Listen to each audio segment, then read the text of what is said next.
Wizards and witches, wherever you dwell, give us a hint by ringing the bell.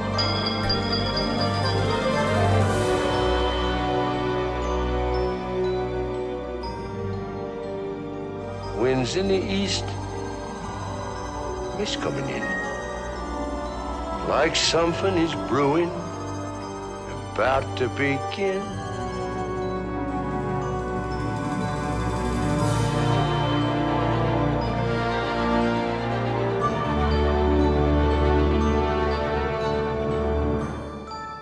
This candle blessed us with a miracle. Take it, Kronk. Feel the power. Oh, I can feel it. This station is now the ultimate power in the universe. Pull the lever, Kronk. There's no mystical energy field controls my destiny. It's all a lot of simple tricks and nonsense. Well, I happen to be a wizard, a soothsayer, a prognosticator. Some all-powerful genie. He probably can't even get us out of this cave. Don't try to frighten us with your sorcerer's ways, Lord Vader. Remain seated, please. Permanecer sentados, por favor. Welcome, everyone. This is our second episode of the Discovered Magic podcast. And I am Jason, and that is Steve. Why can't we not figure this out? I don't know. It's this one. It's not even mirrored, so it is backwards. I guess that's why. But yeah. Otherwise, you wouldn't be able to read my signs. Yeah. So last time, we just kind of hopped into the show, and we didn't really talk about ourselves. So I kind of figured we would give a little background, a brief background, about what we do, how we got started and whatnot. Sure. Would you like to go first, or shall I? Yeah, you can go first. Okay. Will do. All right. So I was born. No, just kidding. Actually, we were talking about that on the Big Thunder Mountain ride-through video. Yeah. I was born on May 27, 1977, 2 days after Star Wars came out. The first one. Okay. A New Hope. You can go watch that video. Yeah. So anyway, I started doing woodworking in high school and junior high and all that, and I kind of stopped. And then I got into doing web development, teaching myself really from like front page. Actually, it would change stuff with the WYSIWYG side, like make forms and whatnot, and then see how the code changed. And I learned it that way. I think that's why I got really good at programming for Internet Explorer. But then I moved on to doing legit programming, like not just JavaScript, but like Perl and PHP. And then I got into Flash, and now I do Salesforce and NetSuite and stuff. But somewhere along the line, I started my own business doing programming, but a friend of mine asked me to make a sign, and she didn't even know that I did graphics or woodworking. And it kind of led me back into doing woodworking. And, I made a couple signs here and there, and about a laser and about CNCs. And like now I'm doing it all the time. So that led to me starting a YouTube channel where I met other woodworkers and then Disney vloggers, because I'm a big Disney fan, and I made some Disney signs. And then I met this guy because he was a follower, and we have a friend in common because of that. And we just started talking and started doing, like I said, the ride through commentaries, and that kind of led to this podcast. Yes. And that takes us to today. Yeah. Okay, so that was a little long-winded, but that's the brief life story right there. Cool. Yeah, and I've always been interested in woodworking since I was a kid. And I didn't know what to do in college. So I took AutoCAD, and so I got my degree in AutoCAD. And once I started AutoCAD at a job, I didn't like it anymore. So I went into 3D animation. So that was a lot of fun using 3D Studio in DOS back then. That's how old I am. And then I went into the game company. I became tech support for a game company, hoping I would go from there to use my computer animation to make video games. Well, that never happened. I left, or actually my old boss, he actually brought me along with him, and we became a development company for a construction supply company. I don't know if I should say the name, but anyway. Yeah. So I was part of the development group doing graphical work. So I did all the graphics and stuff like that for this company. And then that grew into, web and HTML stuff. And but in the meantime, I'm still doing woodworking on the side, but not like fine stuff that you were doing. I'm building like workbenches and patio tables and patio covers and things like that. And then I started doing handyman work and laying flooring and doing all that kind of stuff. So, and then when I started going to Disneyland again, because I didn't want to drive in traffic. So I would go to Disneyland and hang out there. And that's when I started watching, these YouTubers on, and I said, you know what, that'd be kind of fun to do. And my cousin's kids in the Netherlands, they were like, oh, they're like little kids, and we want to see what Disneyland is like. So I'm like, that'd be kind of fun to do. So I'll go ahead and record. So I did like write through videos and stuff, and then came in contact with you, and and that was it. It just grew from there, and just had a lot of fun doing this with the YouTube family. And we've acquired some good friends because of this. I just wanted to go back because you were saying, you did more kind of the furniture stuff, and I was kind of doing more signs. Well, not really furniture. Well, I mean, like bigger stuff, though.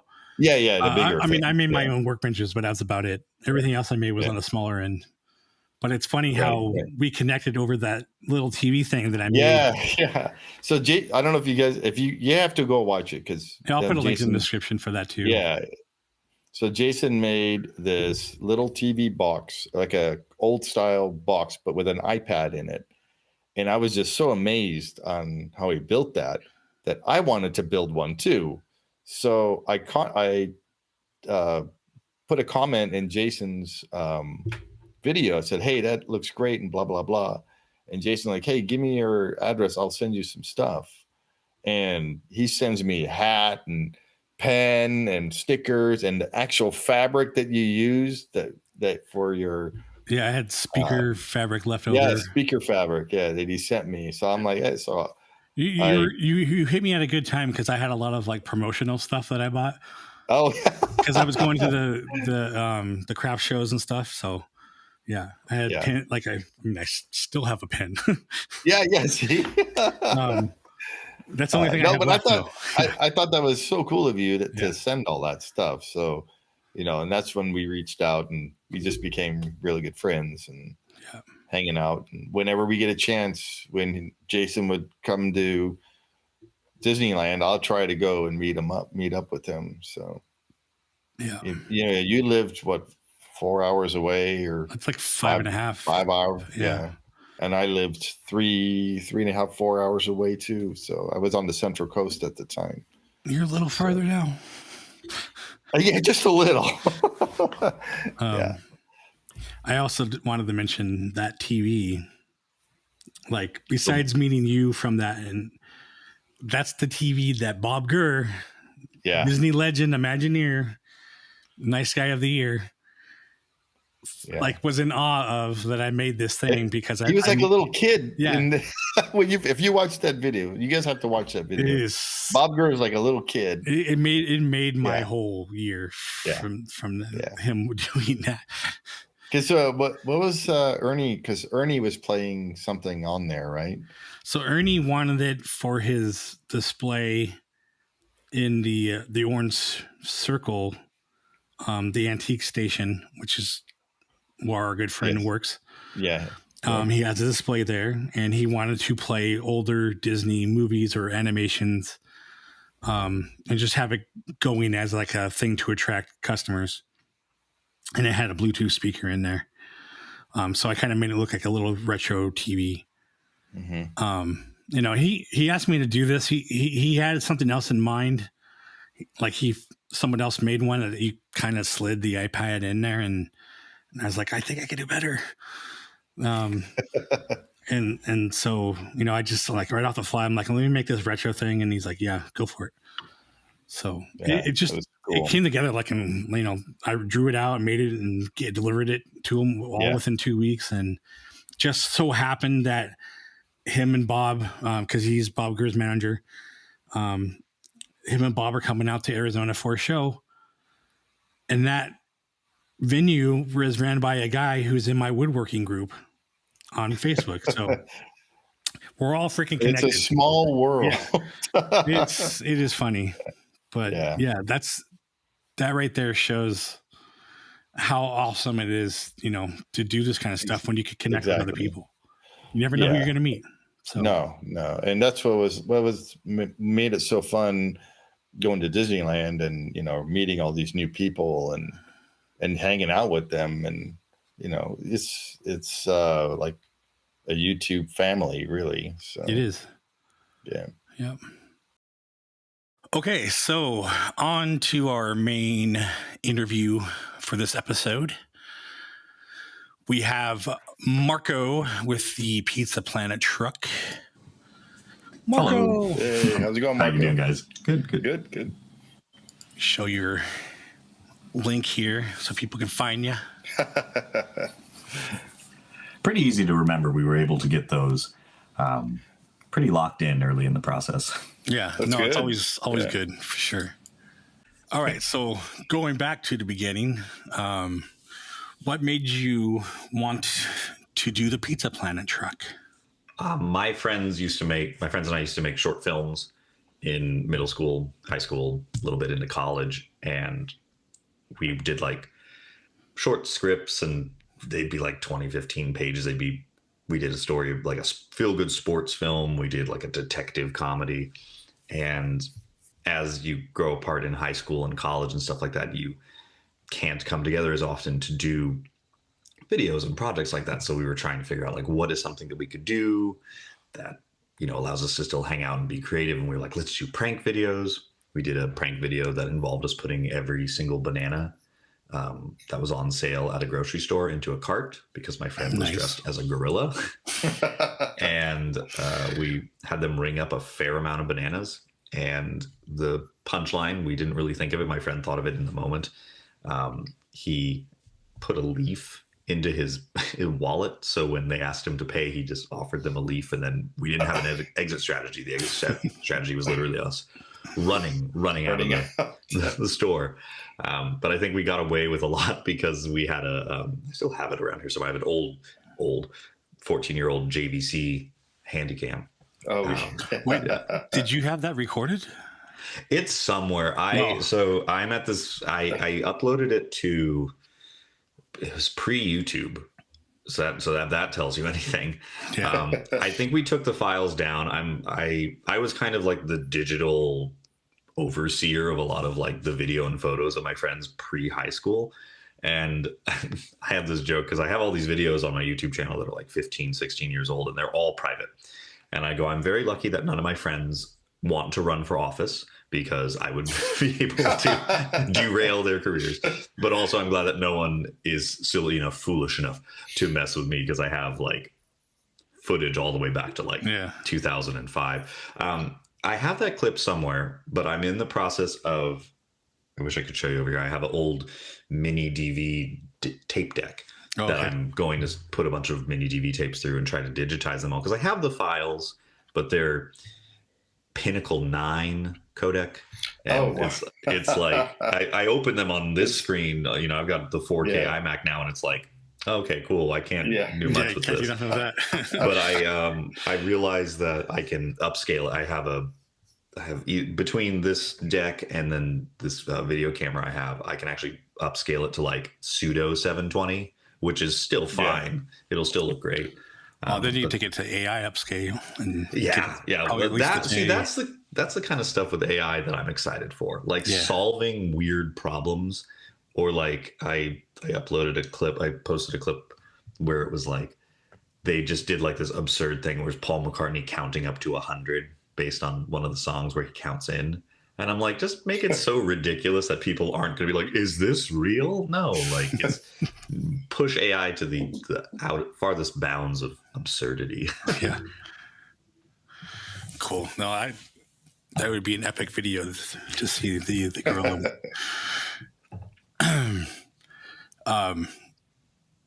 So let's get into like things that you've done with the truck. Mm-hmm.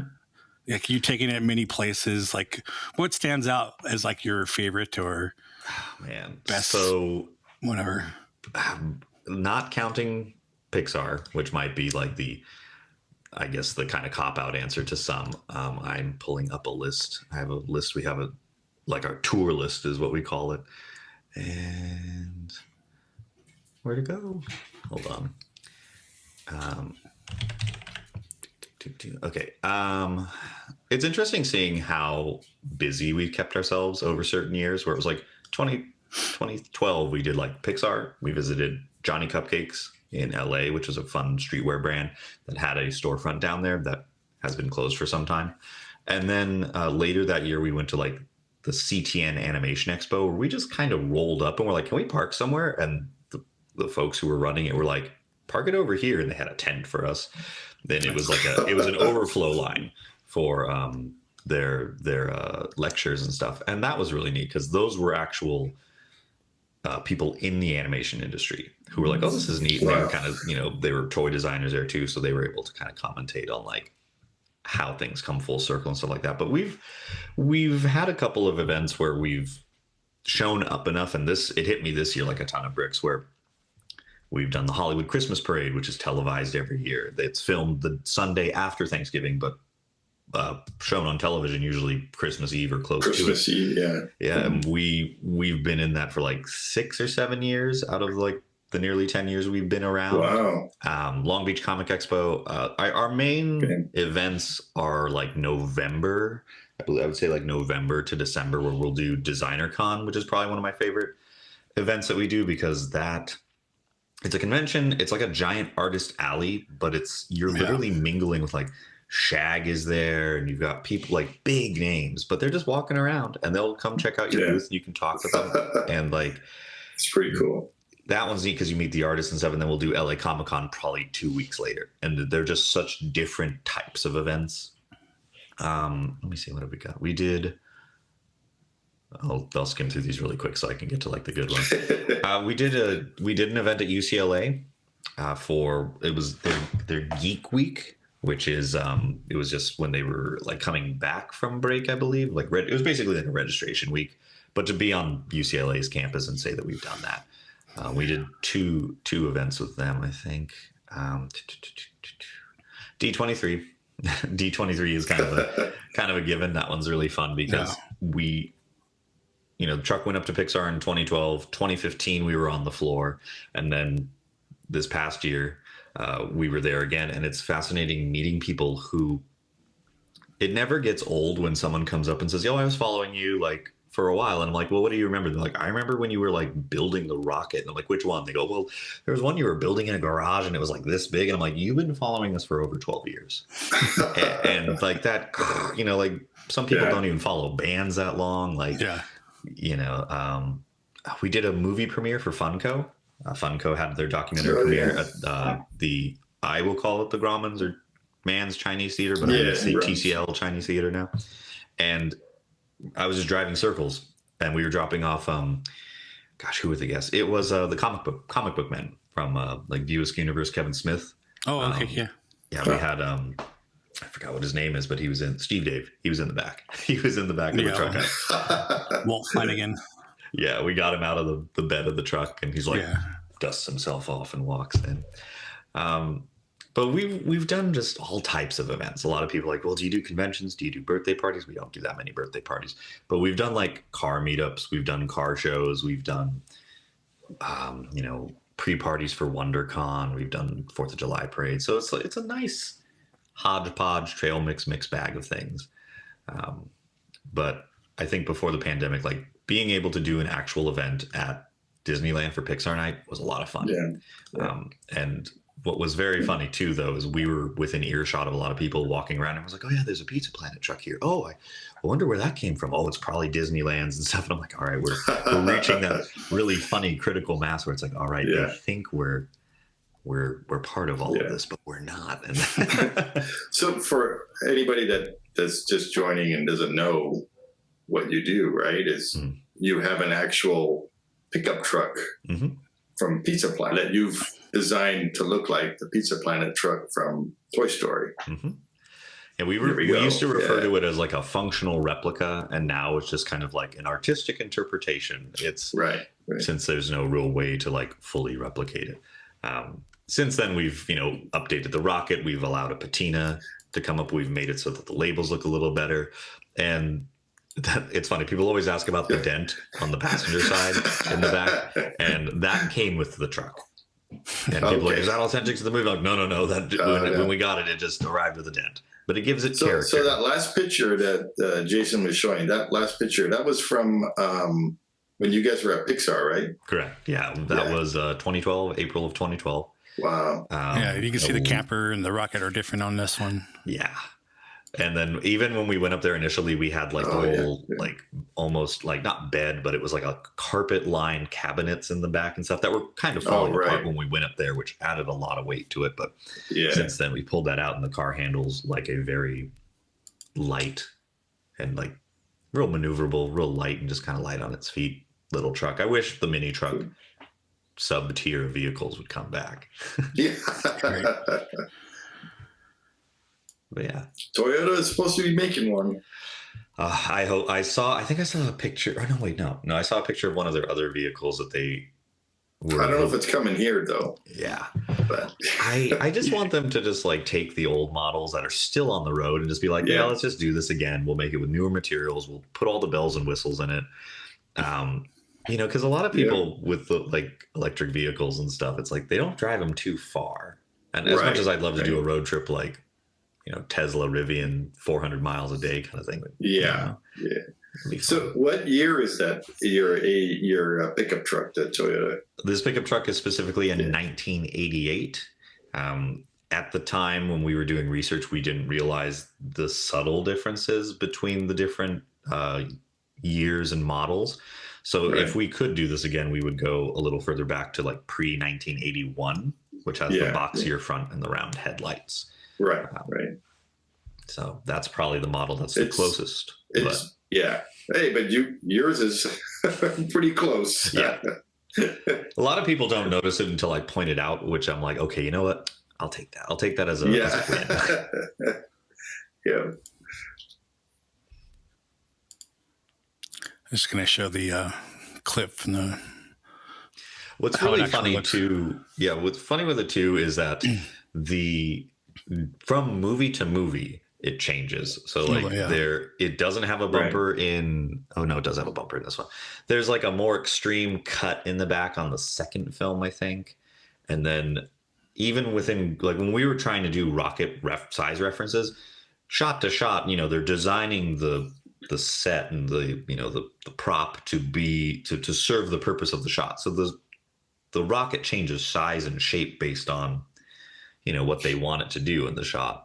And so like there really isn't like a model you can specifically pull from. A lot of people look at the toy and will be like, this is the definitive one, or this model. And it's just you have to kind of sacrifice exact details unless we're going to take this source file and go to a place that 3D prints boats and make it, that's the only way, where they're, doing that kind of stuff and building houses out of, they're printing metal and stuff or carving it out. Like, unless we're going to do that, there's no way for it to be 100% accurate.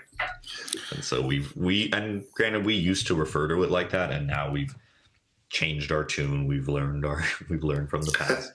And, I was gonna say, if you were able to cut the back on like that kind of upper, you get rid of that dent. Exactly. Yeah. So what's fun, from my understanding, those kind of cuts are on like 4x4s. If you're doing, off-roading and stuff, when you hit a real, high grade, you don't want the bottom, you don't want it bottoming out. I'm like, okay, like that's something we probably, like, if there's an act, like I have a blog post that I've been like sitting on for a while, where it was like kind of our design philosophy with it. And like when we do an addition, or if we do anything with a modification, we're, it's form over function, or the functionality over accuracy more than anything. Cause there's a lot of stuff where it's like, oh yeah, this is like if you look at the model of it in the first film, which a lot of the toys are based on, the mirror, or the second one, sorry. The mirrors are in front of the doors.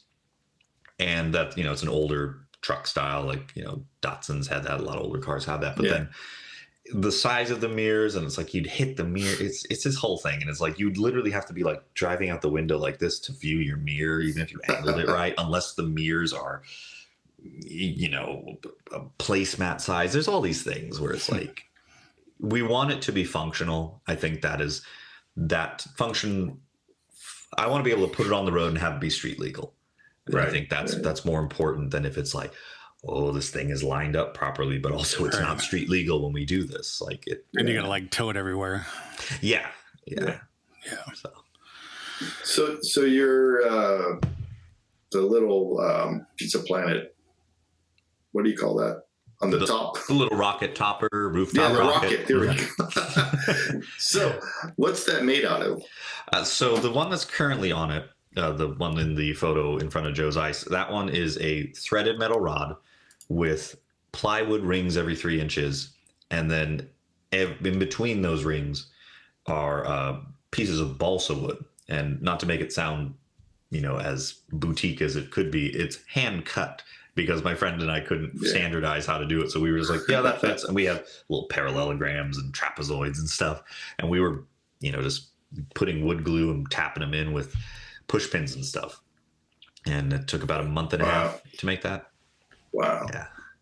I just wanted to know, because both Jason and I, we're like woodworking stuff, so I just wondered how you build that. Yeah, it turned out really well. That version, the one that's in that photo, that was after we were hoping. We had this kind of harebrained scheme where we were going to sand down the Bondo and everything, and so that's why it's kind of like almondy in its texture. And we were hoping to do a silicone mold, submerge it, pop it out and stuff. And it didn't happen. We're hoping, we've been saying for years that we want to do a more accurate or lighter, because this rocket right now weighs 15 pounds. It's the heaviest rocket we've built. The lightest one we built, I think, still weighs it weighs 5 pounds. There's ways to make them lighter. And we're just balancing the truck being able to stay on the road and that accuracy. For now, this is our parade rocket. It can go, I think I've driven it 40, because it stayed on the truck when I was driving in New York, and top speed on Manhattan, I think, is 35, 40. So. And that's just held on with magnets? Mm-hmm. Yeah, the magnets are from the same company that I actually went to, like a Pizza Hut and flipped over one of their signs, and I was like, what are these magnets? Oh, okay. So I think they're rated up to 50 miles an hour for something substantially smaller and lighter, like a little taxi cab light. Right. Yeah. But I've emailed people who said that, like, oh, I used to be a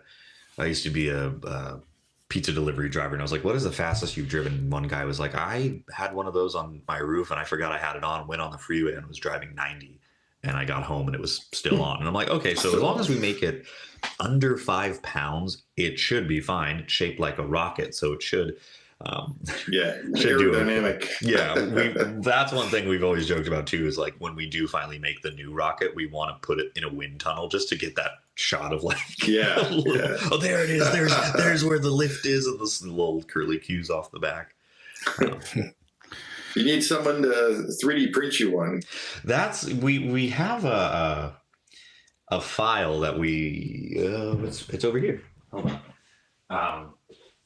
We've done 2.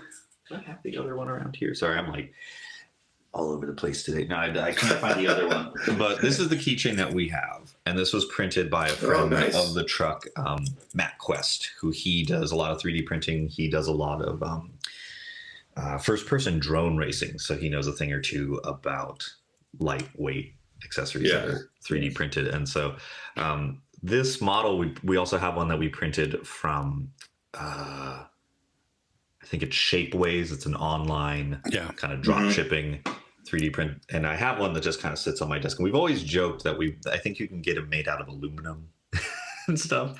I think it'd be funny to be like, all right, donate this much. Well, here's your aluminum rocket. But, and this is fun. It's funny because if you put this up next to the rocket that is currently on the truck, we took the shape from this, cut it flat, like we were able to do a little trace, blew it up, and it's almost 1-to-1. The shape of the fins is a little different, but it's pretty close. I was like, too bad you can't sell those, but I mean, with the way that fan marketplaces are now, I think we could, in theory. There are other people who have made some, and their rocket's a little longer. It's as if they like took this rocket and just went and stretched it out a little bit. So we can get into the whole discussion, but it's a fine line. Same with selling my signs. Like, it's a ride sign. I mean, it's not like technically the Disney sign, and it doesn't say Disney, but it's I mean, anything they technically make is copyrighted, but whatever. Well, that's the other thing with this rocket is this is like a generic, like this could be the Tintin rocket. This could be, this is space age Buck Rogers. Like, and it's the same thing as my sign. Like, it's not exact. It's a representation of it. We've even had, speaking of that, we've even had it where people have sent me, here's this shirt, Pizza Planet shirt, and I'm like, that's someone traced a picture of our truck. Like, not even like, oh, it's a Pizza Planet truck. It's like, that's a your vector. truck. That's a vector. I can tell. That scoop in the camper shell, or that black piece behind the door, I'm like, that's kind of a tell. And I'm like, well, at least like send me one. I had somebody the other day, I don't have it nearby, but I was at a convention, and someone was like, oh, we make car pins. And I'm like, oh, that's really cool. And then he handed me one, and I'm looking at it, and it's literally a vector of it. And I'm like, oh, that's cool. Like, it's neat. Like, he handed me one. I'm like, I truly appreciate that he did that. But I was just like, oh, this is a picture of our truck. Like, this is not, there's no fooling. Like, So just wanted to get back to the D23 and talk about how you got pizza boxes.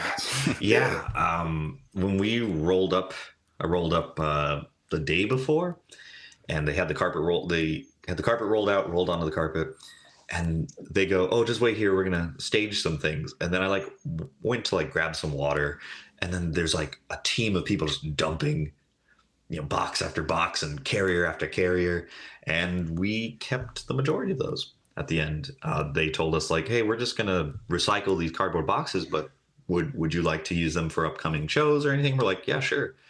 We stuffed the entire back of the truck as full as it could get with those. I drove home essentially blind. At least when it came to the direct rear view, I was kind of just going based on the mirrors. But I gave a couple away. We gave some to friends. Jason's signs fits perfect in there.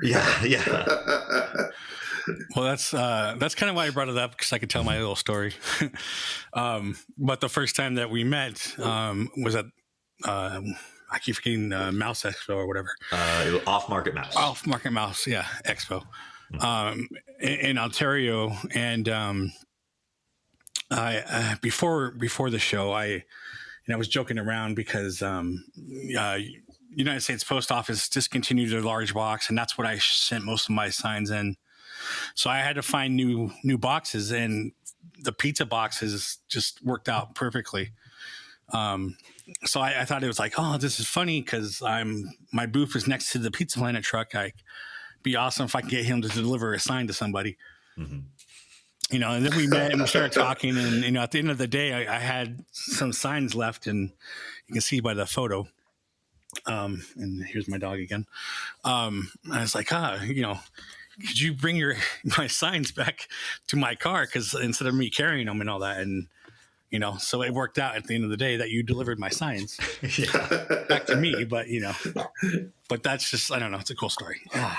No, it was fun. It was funny. It's fun rolling out of we try to get out of the conventions as soon as possible, because it's like, okay, we just throw it in the car and we go. Like, other people have to carry everything in their car, and we're like, let's get us out of here. We'll go. We got this. What was it? I think it was LA Comic-Con. When the cars are leaving, we're sitting there revving our engines, let us out. And they open the gate onto the freeway and doing our thing. Nice. So what's your future plans with the truck? That is a very good question. As of, you guys are the first to hear this. As of this recording, the truck isn't running, and the mechanic team that has been with us for a long time, they are in between jobs. They're going between the high desert and here near Long Beach every day. So their schedule's a little tight. We're gonna have a look at it this week, because we're gonna just try to determine specifically what is wrong with it, sure, and if it's fixable. The way that I've always described the engine, and I'll keep this short because we could go into a lot. We've replaced the whole radiator. We've replaced, I think, the carburetor, and just there's a lot of pieces. And what happens is, it's an old truck. The kid that we bought it from, we asked him, what have you done? What maintenance have you done? And he said, I changed the oil. And we're like, great. All right, cool. We're it's not a Toyota. We bought it with the intent. When we bought it, we had no intention of running it for longer than a couple of years. And if we had known back then that we'd be doing this a decade later, we would have gotten a truck that was in a little bit better condition. So we've been kind of chasing problem after problem since we've gotten it. And I'm very thankful that we have friends with the mechanical know-how to keep this thing running. And we've always kind of referred to it jokingly as oh, it's a hunk of junk, kind of Millennium Falcon kind of stuff. And I realized recently that it's kind of a disservice to the people that have been helping. So we put up a blog post about hey, just so you know, we refer to it as kind of a hunk of junk, affectionately, because it's a miracle this thing is running because of the hard work and the solutions that Felix and Chris have done. Are parts hard to come by, though? No. It's more just 22R, right? Yeah. So it's not parts so much as so we've been kind of chasing problems through the engine for 10 years. And each time you fix, it's like a cartoon. There's a leak here. Okay, we replace that. That's pressurized. The next weakest thing's going to break. And so we're working through this. Sounds like programming. Yeah. It's the next failure is going to be on a higher level. And we've reached the point where the biggest repair that we did is years ago, we had a overheating issue. And that's why we were chasing. There was a good 6 months where it was it didn't look good for us. We replaced the radiator. The radiator had rusted out just because of lack of maintenance and stuff. And we chased it all around, and we were okay, we're done. We've done everything we can. I drove it from here to LA for the Hollywood Christmas parade. And if you ever want to test the sturdiness of a car, take it to a parade and take it to the Hollywood Christmas parade, because I believe it's a 5-mile loop, and you are probably you're in first or second gear, maybe if that, depending on your gear ratio. And so it's a lot of low idling and this kind of stuff. And I've seen so many movie cars that are worth oodles more than the Pizza Planet truck just burst into flame, just blows something and they have to push it to the end. And burn the clutch out. Yeah, it's just like it's crazy. It's kind of like those slow tractor races where it's like you have to be really good at it. And so we're doing that, and after all overheating issues, perfectly fine. It was a very cold, probably the coldest Hollywood Christmas parade I've ever done. It was probably like low 50 degrees, California cold for the listeners other places. And it was raining a little bit, so that helped with the temperature. Drove home, no issues. 2 days later, I'm like, okay, I'm going to drive to an event 4 miles from where I live. Started up, I'm driving maybe a mile and a half away from my house, and I'm just watching the temperature gauge rise. And I'm going, just never done that before. And I'm driving, and I'm like sitting at a light, and I'm just watching it go up higher and higher. And I'm going, this is getting dangerous. So I stop, and I go, okay, well, I have to get to this event. And I'm like, all right, roll down the windows, open up all the vents, turn on the heater full blast. It's, 70 degrees because, California, it was hot enough that I shouldn't have had the heater on. Drove, made it there. I'm drenched in sweat because even with everything open, I'm still blowing hot air into my face. And at the end of that event, hours later, refilled the radiator fluid and stuff. I go to turn it on, and as soon as it turns on, the temp is just like was not regulating the temperature properly. Towed it to the shop, had Felix and Chris look at it, and Felix goes, I don't know how she could tell, but I trust her. But she basically goes, you came very close to cracking the head because of the temperature. And I'm like, well, what happened? Was it because of the parade? She goes, no, the parade, because it was cold, is what saved it. That's the only thing that kept that car from just like imploding. And so we had the head remachined. It's basically like, from my understanding, it's as close as you can get to a new engine without getting a new engine. And so when people say like, well, what other repairs can you do? We're like, we have to drop a new engine in it. There's no way around that. And then if we do that, it might be worth it to like fix the transmission. I might have somebody for you. Let me know. I'll definitely look into it. We'll talk later. Because we've talked about like, it's currently a 4-speed, a 5-speed would be great. And so like future plans, though, I would love to take it on a cross-country road trip. Hard stuff. That would be Route 66. Yeah, Route 66. The path I have is basically Route 66, and then once you get to Nashville, you drop down into Atlanta, go to Orlando, go up the coast, New York, Boston, and then cut across to Chicago, go to Marceline, Missouri, maybe do a little north, maybe do a little ziggy zag through like Minneapolis or something, and then cross to Salt Lake, and then swoop down back into SoCal. And that's kind of like the ultimate road trip, because then we've joked about like do a Pacific Northwest trip, Vancouver and back to SoCal, as like a proof of concept for that longer trip. These are all, as we've talked about, like blue sky. These are very like sky's the limit, but money's no object. I have the time and the resources to do that. But that's something we're trying to figure out too, is like, if we were to end this in the next 2 years or so, like, what do we do with it? Where does it go? I don't want to sell it because I feel like someone else, it's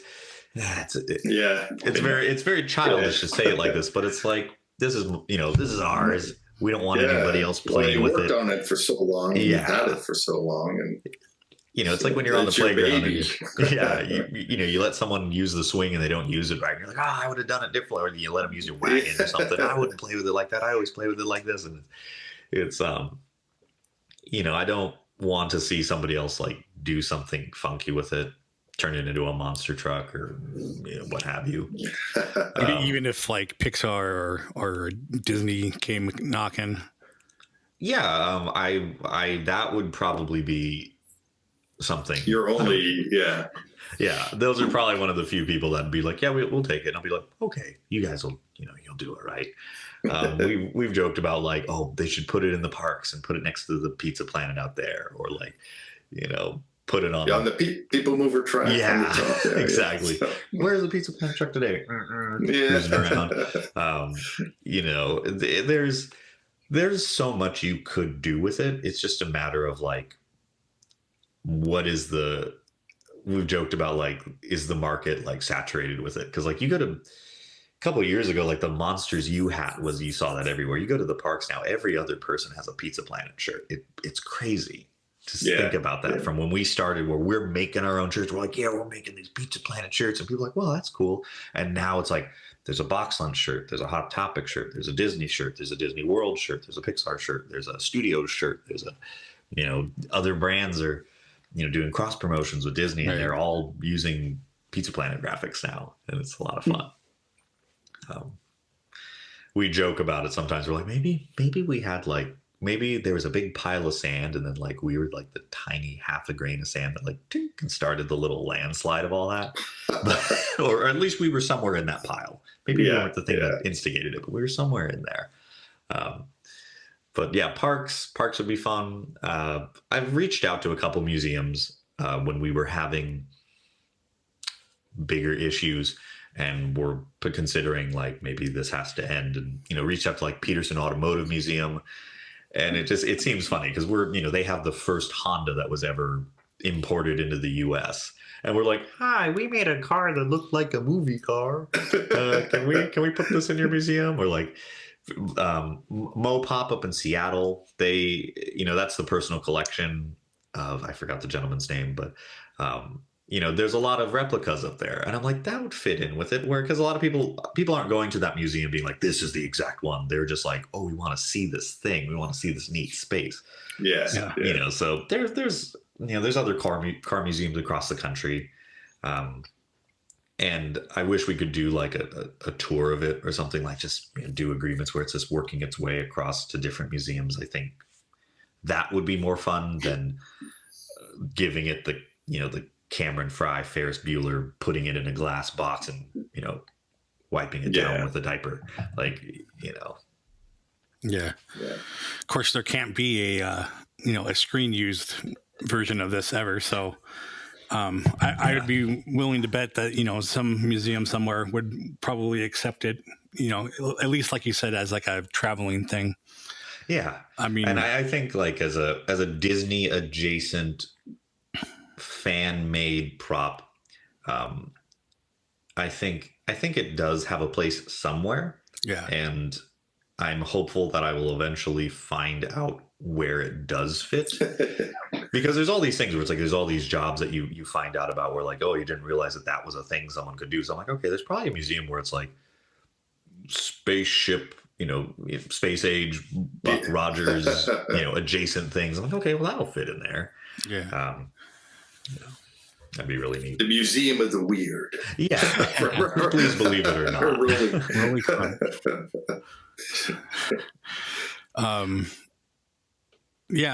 So maybe you make something somewhere where you can store it and show it off, or that is something that we've considered too.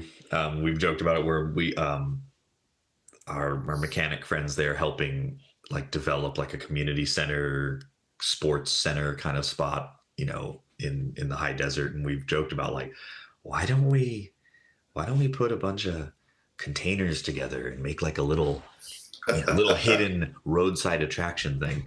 And what's funny is Felix is one of our mechanics, and she came on initially as our producer years ago because she actually has experience making documentaries. And my favorite thing that Felix has a knack for, like to the millionth degree, is I'll say something and I'll say off the wall things, and Felix will be able to go, that's an idea, or that's not an idea. And she'll be able to cut right through it. Because I'll be like, oh, why don't we try this? And she's like, well, you need to consider this, and oh, okay. And she'll be able to explain it where I'm like, okay, that's not going to happen. And so I brought it up. And I'm like, what if we did this thing? We do this. And well, that's something we could look into. And I'm like, don't tell me that, because now I'm going to have to like actually commit to it and come up with, I'm just sitting there drawing stuff. And you're looking up prices of containers. Yeah. Or like property in the desert. Yeah. I love the thought of being able to like put like a little tiny sign at the end of like a road, and someone's like, Pizza Planet truck, what the? driving to Vegas. By Isaac's. Go to Isaac's exactly. Buy a tiny plot of land. You have a giant decline. Yeah. You have to punch in the password of the day, and then it opens a door, and then a little disco. There'll be one man. There'll be like a Men in Black. There's a guy just sitting there at a table reading a newspaper. Oh, you made it. Oh, come on in. Lives in a shack out in the back. And we just, I think there's a lot of possibility, a lot of potential for something like that, or something adjacent to stuff like that to do. Yeah. Some members of the crew have made jokes where it's like we should give it a Viking funeral, or launch it into space, or something like that. It'll be with Tesla's car. If we could launch it into space with Tesla or something like that, I would do that in exchange for a new car from Tesla. Or there you go. I'll do that. Yeah, sure. As long as it's not the Velma and Louise flying off. Oh yeah, no. I wouldn't want to. Yeah, I wouldn't want to do a Thelma and Louise or anything like that, or like, car henge it, stick it into the ground or something like that. What's really tough too with movie replica cars and actual collector cars is that a lot of these museums that aren't based on like culturally significant, historically significant, outside of Peterson, outside of like National Automobile Museum. There's some fun with Lane Museum in Nashville. Any of those that are a little more goofier and along the replica lines, a lot of those are personal, private collections of guys who just buy things and put them in a building. Yeah, Jay Leno's garage. We actually talked with a fellow who worked with on Jay Leno's garage. I was like, would he be interested in looking at this? And he's like, I don't think Jay would understand why you ruined a perfectly good workhorse truck. And I'm like, you're right. You've got a point there. That's funny. So, yeah, I don't like the thought of it going into a private collection unless it is for like a Disney archives, Pixar archives, studio collection kind of deal. Well, let's shift gears here and let's talk about your day job. Yeah, I have worked at Disneyland as a photographer for 12 years, about a little bit shorter than the time that the truck has been around. Right. Because when I initially got there, we were getting all the crew together to do the truck, and then I got the job, or at least I got accepted into the college program, Disney college program, the 9-month internship that could potentially lead to a job at the time. And so I stopped working on it for 6 months because I was scared that Disney ninjas were going to rappel from the ceiling and, slash the tires, put it on blocks. And I've been there for, did the 9 months. Worked primarily on California Adventure side. My first day was Super Bowl Sunday of 2011. Super Bowl Sunday of 2011 was my first day. And so I was on a tripod in front of the Golden Gate Bridge facing out. I kind of was there during a lot of the tail end of DCA 2.0 happening. So once they closed off that entrance, when you had to do that real weird, going zigzag you pop up over by Soarin' over there. Yeah, all that kind of stuff. Which is so funny because like when I grew up going to the parks, I loved going. Like I went through the phase where we went a lot as a kid, and then my parents were like, "You want to go somewhere else?" I'm like, "Yeah, let's get a Knott's pass." And then we did Knott's for a year. My parents were like, "You want to do Knott's again?" I'm like, "No, take us to Disneyland." and so like I remember when DCA 1.0 came out, like we kind of ran around, and that became this funny like comfort zone where we're like, "Oh, it's nice. There's trees. There's there's shade. There's wider roads." And one of my Hollywoodland has this weird special place in my heart because when I visited it there when I was younger, I would go to Award Wieners, and if you look across the street, there's that fountain that looks like the Frank Lloyd Wright house. And that fountain, I used to sit on top of that fountain with my feet on the little water spigots. And I just did that. I'm 12 years old, and I look at it now and I'm like, how did I get up there? And how did I not get thrown out of the park for eating a hot dog on there? And Hollywood and Dine, which is over at the Stage 12 area, was always fun. My dad and I like walked in there one day, and the cast members like were crawling out from behind things like Munchkin Land because they're like, "There's people here, come try our food." And we're like, "Well, we'll try a little bit of everything." And they just gave us a bunch of. And my dad and I walked out of there with like 2 trays of food. And my mom's like, "What did you do?" And we're like, "We just made friends with the cast members. No one goes over there, so we just have food." And we'd come every Sunday.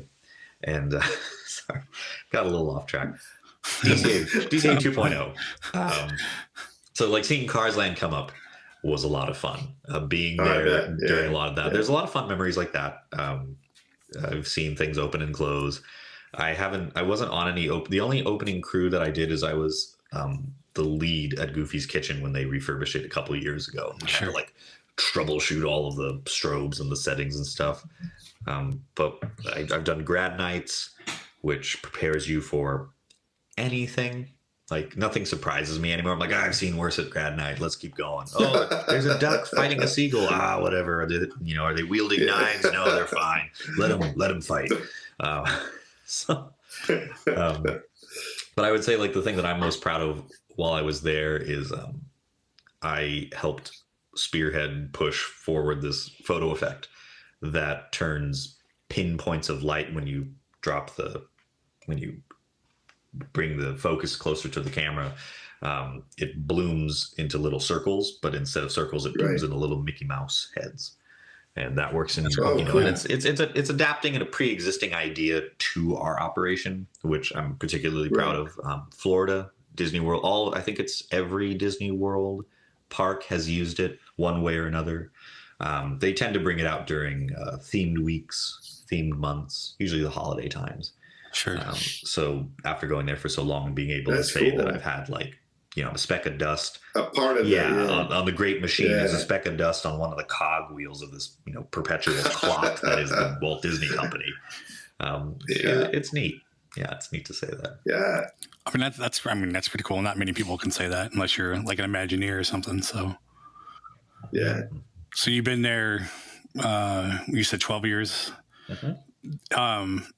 It was a college program, but did you do photography before then, or did you learn on the fly? Or so my background when I was, so probably between like 5th and 6th grade, I wanted to be a comic book artist or an artist, or I wanted to draw.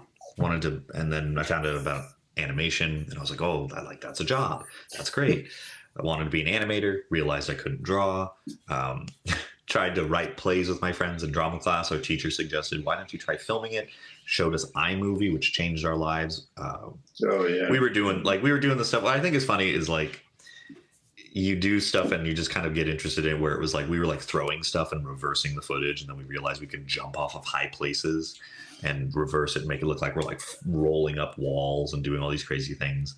And that's kind of what led into that, making short films with our friends and stuff. So I had an interest in film, videography, and photography kind of just came out of that. You learn similar terms. My dad used to do a lot of photography for wild animal parks. He did a lot of documentation for his friends who were animal trainers in various parts of SoCal, different areas. Cool. Yeah, that's kind of similar. I always knew I couldn't draw, but I always want to get into animation. I think Stevie took 3D Max and stuff. Yeah, I took computer animation. Yeah, I couldn't draw, but I eventually ended in photography, and then out of the blue, woodworking came back into my life. Mm-hmm. I wish that when I was in high school, I took video yearbook, and we were taught Final Cut Pro, and that was I think it was Final Cut 9 was what the year that I was there. And I remember our teacher really emphasized that Final Cut was the industry standard, which it was trying to be. I think like Cold Mountain was like the biggest film at the time that had been edited on Final Cut. And I wish I had taken a shop class, because a lot of the stuff with the truck is like, it's wood, it's metal, it's it's auto shop, just to understand the process. But when I got to college, I was kind of laughed out of one of the classrooms because I was like, I was told that Final Cut was a thing. And they're like, no, like Avid's been this thing for a while. And I'm like, okay, like it can't be that different. And I've never actually sat in front of an Avid workstation. So that's when I started to like kind of transition out of that and just like, okay, I'm going to operate the camera. I'm going to be, my cousin went to USC film school, and I luckily was able to have the opportunity to help on a couple of his shoots. And my favorite memory was we were filming in a historical building, like a historical house in near USC, and we were filming a horror film. And so my job in every shot was to walk in with a huge fog machine, fill the room with fog, and then I would grab a scrim and I would just waft it. And I would just make it so it hung in the air, but it wasn't like you couldn't see. And my arm, I got very good at doing that. My cousin and I, my other cousin, we were like, okay, blow it in. And we did one shoot where we filled an entire warehouse with fog. And that was ridiculous because it was like this viral camp. It was a found footage viral campaign for a graphics card company. And it was this like 8-part series. And there was this one scene where it was like a raid happens on this building. And so like there's all these shots, and I'm in the background of a couple shots like that. So nice. Yeah, that's cool. I think a lot, especially with like, everybody using iPhones now more, Final Cut has kind of come back into the picture a lot, especially with YouTube. So, I mean, I use it. So the way that it went from like content needed to be photos to content needing to be video, my friends and I, we kick ourselves because we're like, we used to develop short films based on skit ideas. And if TikTok had been around when we were doing skit ideas, we would have just been cranking out things all the time. And like and then I have another friend who he started doing motion graphics. Will, who's on the crew, he was doing motion graphics and editing and stuff. And he goes, I wish I had kind of stuck with editing a bit more, because now video editors are like in demand because everything is video now. And the rollover of that is crazy to me, because you'll see these videos where you're like, wow, that's an amazing, well shot, well composed 3-minute video that's going to be, flung into the deepest abyss of the internet, because anything older than 10 years on YouTube that isn't a viral video is nearly impossible to find. It's, and every viral video is just someone dancing or something. Yeah, it's someone dancing or someone getting hurt. Even the things that like took time, it's more about like, now it's just, I don't think it's how good the quality of the thing is. It's just, can it be reproduced quickly? And then you'll have these people who are doing videos with like, there's a guy on TikTok, I forgot what his name is, but he did one where it was like a train, like little Brio trains talking to each other. They all talk like this. They all talk, thick New York accents. And then he was doing that. And I'm like, well, that requires a lot of prep. And then he switched up the theme of it, where he started filming himself talking to himself, and then it kind of bloomed into this thing. And I'm like, okay, I see why you changed that, but I think it's good because now you see who's behind it. And that's something to try to loop it back to the truck. I think when we started there, we were discussing a lot of things about how do we present this? And I was like, we can show pictures of ourselves, but this is not about us. This is about the truck. Here's a picture of the truck. Here's the thing that we worked on. Here's a picture of someone's back who's working on it. This is Jake and his dad working on stuff. But we, for better or for worse, we did not showcase who actually was behind a lot of it. And I think that helped and hindered us in different ways, where people are like, oh, that's cool that there's, it's a kid and we're getting all these people together. But then at the end of the day, like, you go to say you go to a Disney band convention, you go, oh, have you seen that Real Pizza Planet truck? Yeah. Do you know who made it? And they'd be like, there's some guy, it's a couple people. So, it added mystery to it, but it also did. Because people want to connect to other people. And so you show your face. It puts a person behind it. So it could definitely help for sure. It's the same thing with, making all these videos. When I first started making my videos, I was just showing the router that I was cutting stuff. And if you saw my face, it was like in the first 5 seconds. That was it. Yeah. And it's because of him that you see my face now, because I never wanted to be in. I think it would be funny to do like I'm sure that there's podcasts that are done like this, but like, have the Dr. Claw mask or like, hello, today we're witness protection. What are you talking about? Gadget. You had your own channel too, okay? With their powers combined. Yeah. I know. I think this works. This can also be audio. But having the video with it, just especially showing your photos on there, it just helps out. Yeah. But yeah, I mean, this is fun. I don't know. Video is, like you said, it's everywhere. So if you're not doing that, if we weren't doing this, I don't know what I'd be doing. So. So what's next for you? Anything coming up, or mostly just diagnosing what's up with the truck, and then kind of following up on a couple leads that we might have on places that we could display it. Most of the events that we've booked are later in the year, so fingers crossed that we can get everything solved and we'll be able to get them to like Long Beach Comic-Con and a couple of things. That's really it with the truck right now. I think the biggest purchase we've done recently is a friend of mine was moving, and they had a floor fridge that I thought was a lot smaller than what it was, and I bought it for $30. And I was going to put it in the back of the truck, so when we do events, we can always have cold drinks. And that fridge is a lot bigger than it's about up to my knee. I thought it was going to be like, a little 6-can fridge, but that's like a good 40-can fridge. Like it's quite substantial. And that's the last big purchase we did. Something you can't plug into a cigarette lighter. Right. Yeah. A lot of the times when we do events, we'll do it with a friend of ours. He has the Ectomobile from the newest, the Paul Feig Ghostbusters. So he has like a 20-foot tall Stay Puft inflatable. So we'll usually be able to get power, and then we'll have a little surge protector. And I'm like, okay, a fridge and a generator. Yeah, it'll be fine. The fuses will be fine in the convention center. It'll be okay. We've updated a couple things on our shop. There's like a Yo shirt you can get. That's been a very funny and simple design, but I found the company that we have the shirts produced by actually do embroidery now. So we have one that has a little pocket hit right here, and it's a great embroidery, and it just looks really neat. Wow, that's cool. Yeah, we've got a couple of we're thinking about doing a couple runs of other merchandise. Actually, hold on, I'll be back. And is that on your website? It is, yeah. It's mostly on our Etsy website.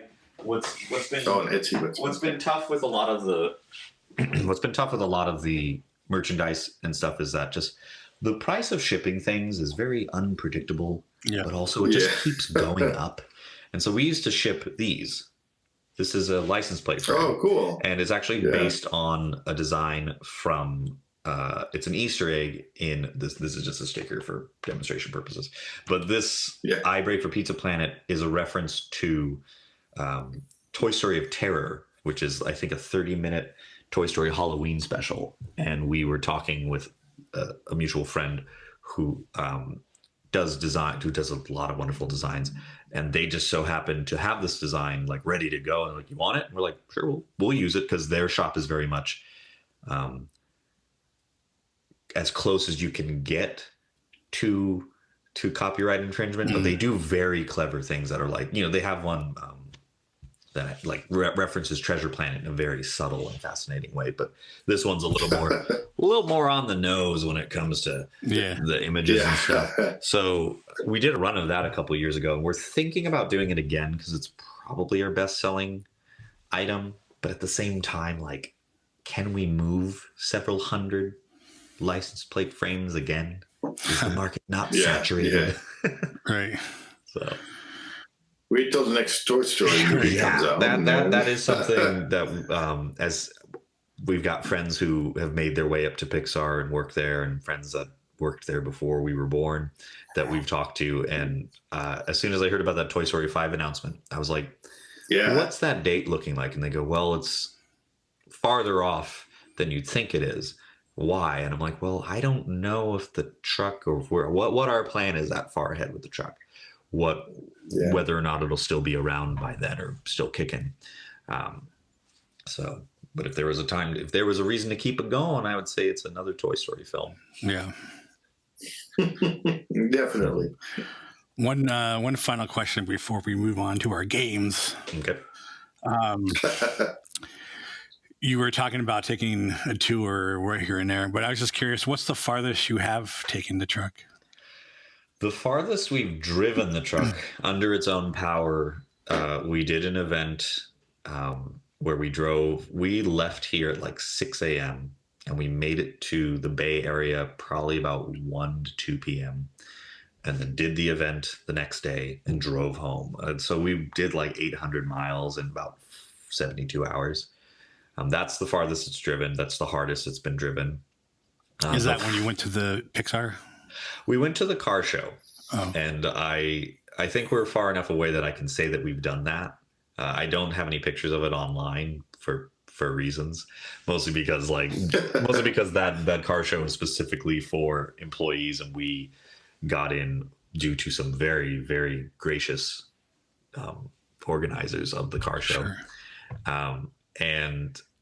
But shipping wise, I'm going to do a quick check right now because I want to make sure, because it's been to South Carolina, it's been to Orlando, it's been to New York. I want to say New York might be the farthest. Well, actually, no, I'm not going to do as the crow flies. I would probably say New York. I think New York is farther than I think it is when compared to Orlando.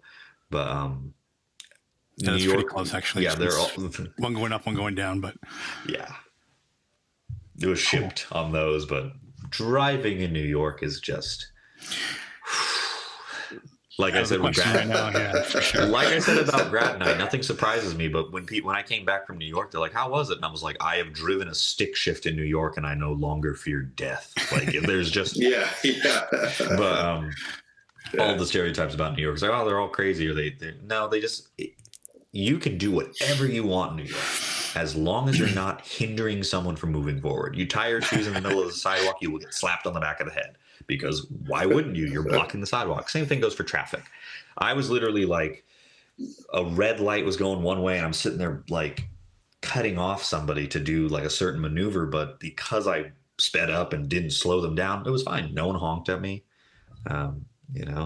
Someone thought I was a taxi though. That was they waved at me and I drove past them and they like yelled at me and I slammed on the brakes and I'm like, this is a truck. This is not a taxi cab. Can you see this? And they went, oh, and I'm like, it's crawling the back there. Yeah. Nice. All right. So we have a couple of little games that we play. Or we tried to play. Yeah. It's only the second time.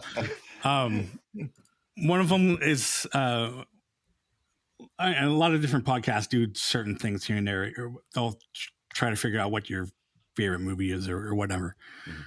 I want to do something a little different. So we go, what's your favorite sound, music, or quote or something from a movie?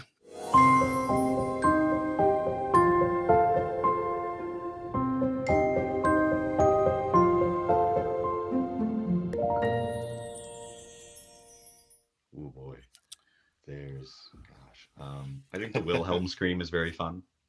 The guy, it's used in every. Oh yeah, film. I know what you're talking about. Yeah. There's the guy that he actually got. What was it in the 50s or 40s where he got bit in the leg or? I think he gets attacked by an alligator and then he gets like an arrow to the calf. And an arrow. That's it. It was the arrow, and he goes, oh. Yeah, there was a guy recently who like found like the original like reels of it, and it's just great because you hear a guy go, Argh! And then the guy goes, can we try it with a little more pain? Hold on. And it's like I'll send you that link when I find it. That's a fun one.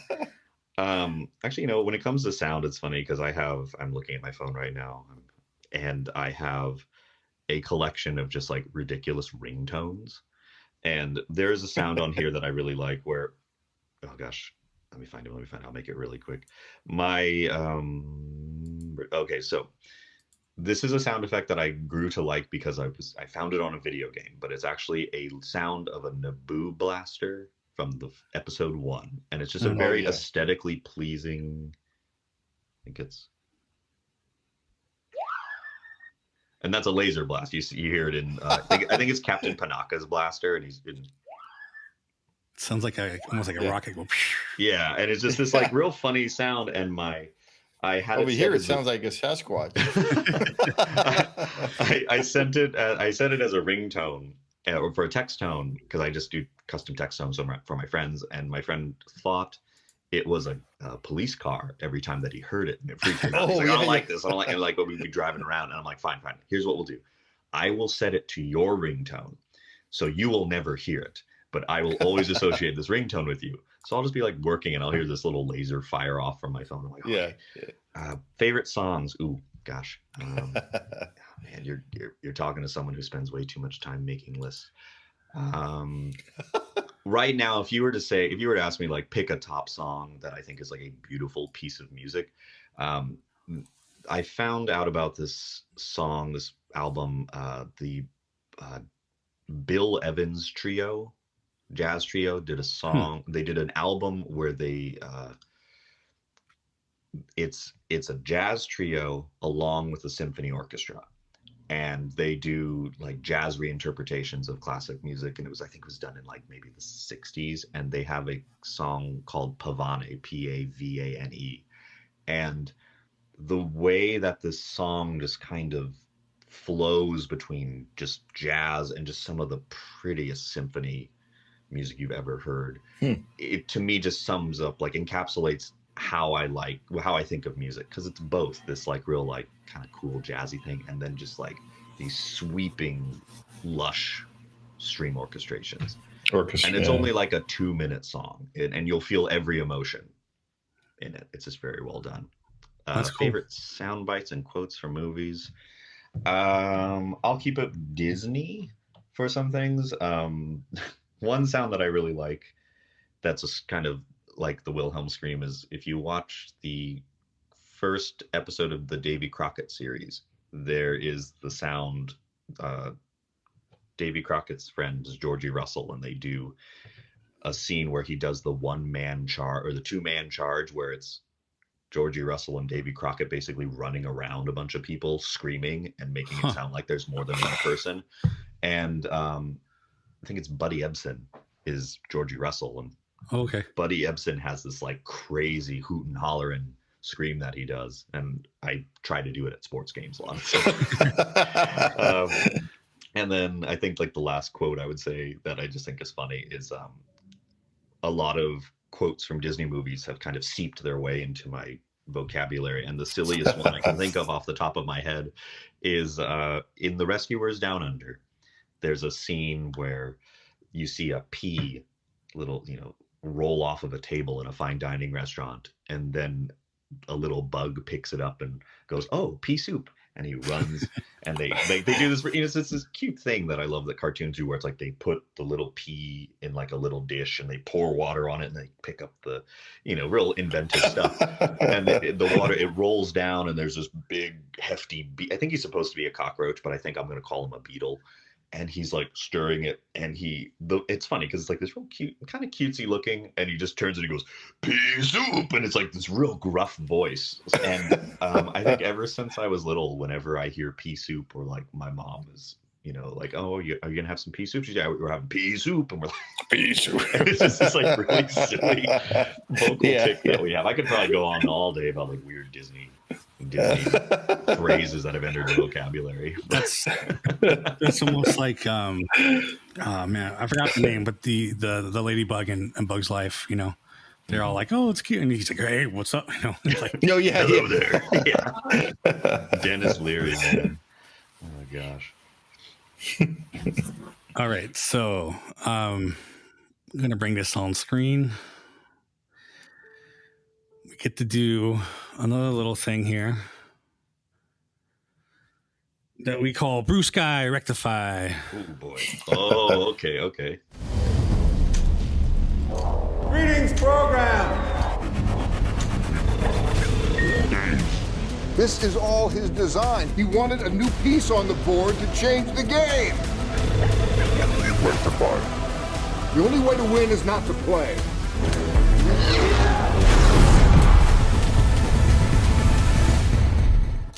Enjoy the drink.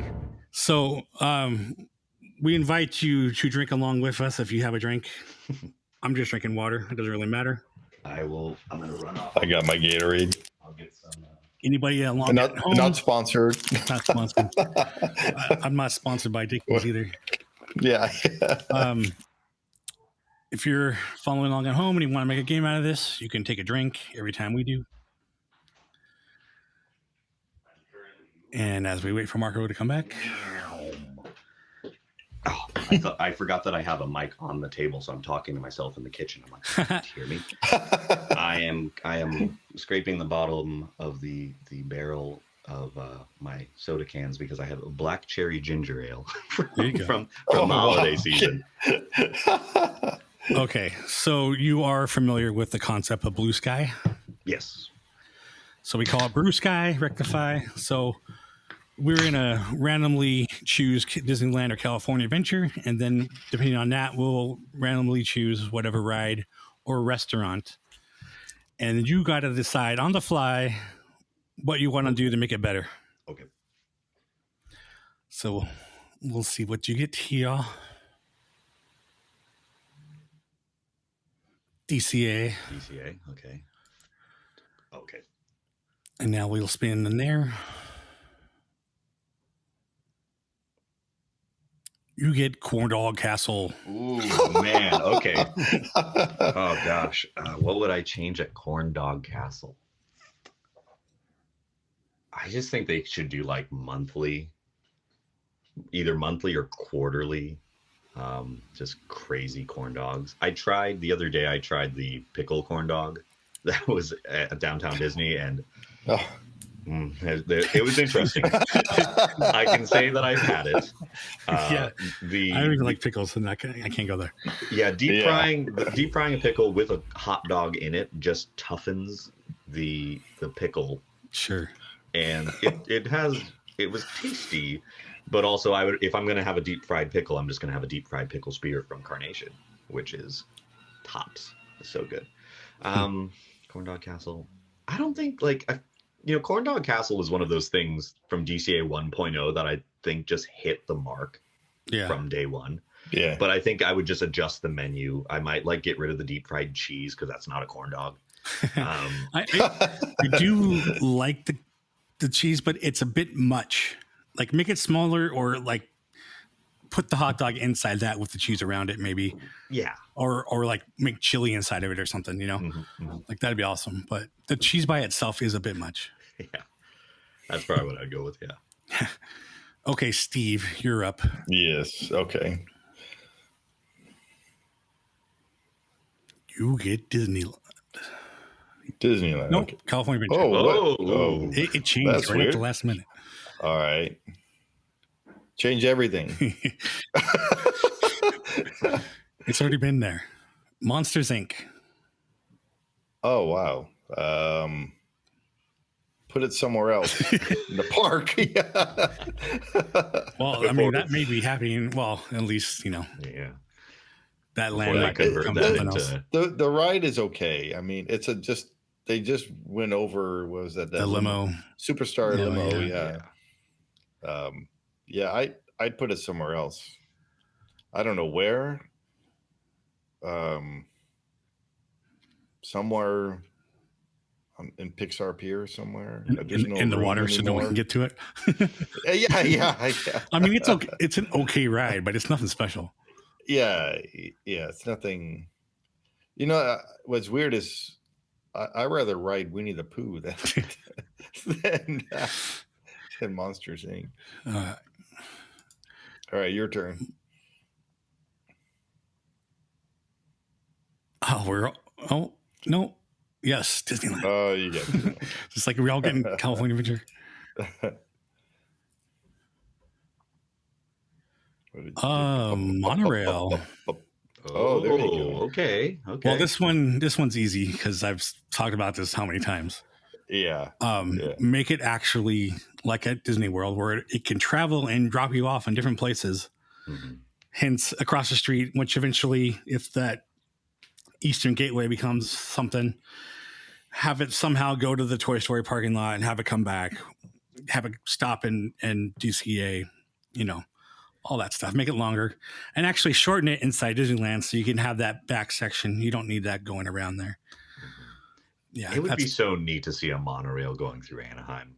Like, I just think that to me was like my vision of the future of like monorails. Yeah. I mean, they could have it go across to the convention center and then come back around, and there's tons of things you do. Yeah. Probably Angel not Stadium. even cost that much money. Get it to Arctic. Yeah, to the stadium. Yeah. Go to Angel Stadium and come back. Yeah. Oh gosh, that would be so great. The Angel Line. Yeah. Yeah. Gosh, it'd be so cool. Yeah. All right. We're going to go one more time. All right.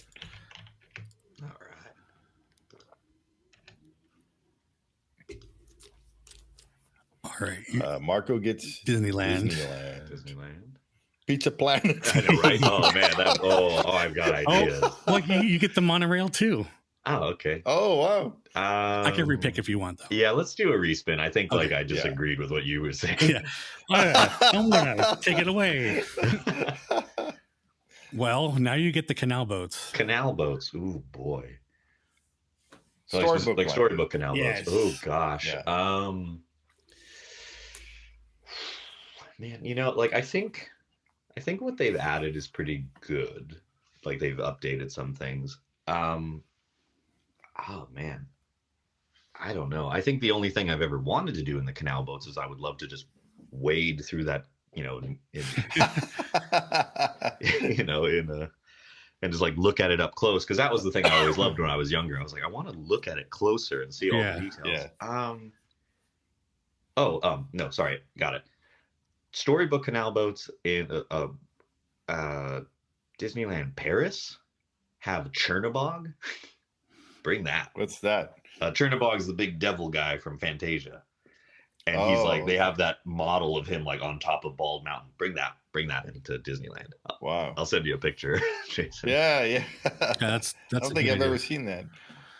I would like to see more like. I already know what Jason's going to say. What?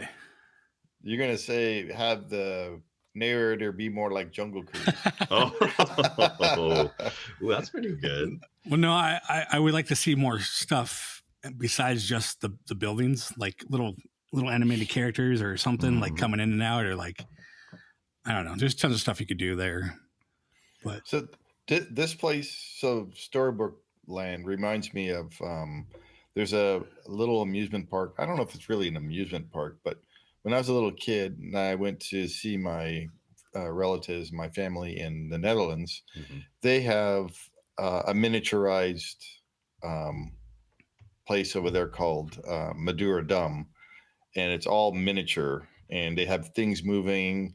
They have it's all interactive stuff. It's you put a dime in and you see things, the trucks move and stuff. Yeah, and that'd be neat to have over there. Have, like you were saying, have things move and little animations and that's things like that. Well, it had that little animated bird, and that's where he got the idea for animatronics.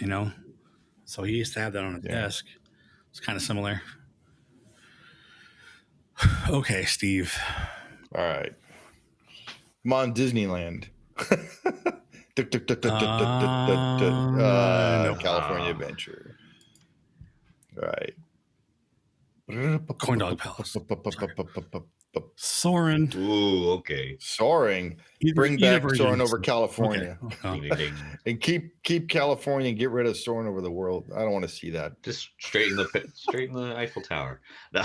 Yeah. I just think yeah. God, Soaring's another one of those things where just home run right off the bat. But it's like, we complained that the park was based in California and it's based of California, but now you're saying you want the ride of California back. Yeah, well, that's because it's better than Soaring over the world. Soaring over the world has too much CGI in it. Yeah. Well, the Taj Mahal story, that's so crazy about that. You heard about that, right? where it was like, what's that? They getting the Taj Mahal scene is like completely CGI because it doesn't even look real. And it was like because they went to film it and they like took forever to get the clearance to do it, and then when they did, it was just foggy and smoggy. And so they're like, well, we could just make it and fix it in post. yeah. That's funny. So, wow. All right.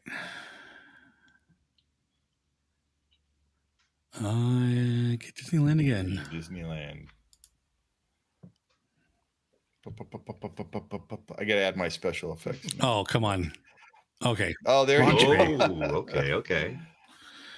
Well, I mean, I think I mentioned this before too. Just bring back innovations. Do it better. Do it. Change it out every once in a while, so it's not the same old boring stuff. But, they had the House of the Future. Well, yeah. But I mean, you can do so many different things in there.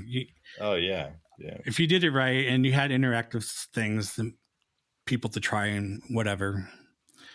I would just bring that back, but just do it better. That's where I would put Pizza Planet, honestly. Put like the arcade. Yeah. Well, I mean, if you're gonna do arcade, you can do Flynn's Arcade and make. My thing is make Tomorrowland by day retro Tomorrowland, and by night make it Tron. That would be pretty cool. So everything is like outlined, and then you can bring back Flynn's Arcade and People Movers upgraded with the new Tron stuff, and even Autopia, you can make it to the light runners, the cars, So yeah, I have a whole video on that, but that'd be cool. All right, that was kind of cool. Yeah. So get rid of that. So now is the time we get into the news. Now's the time we say goodbye.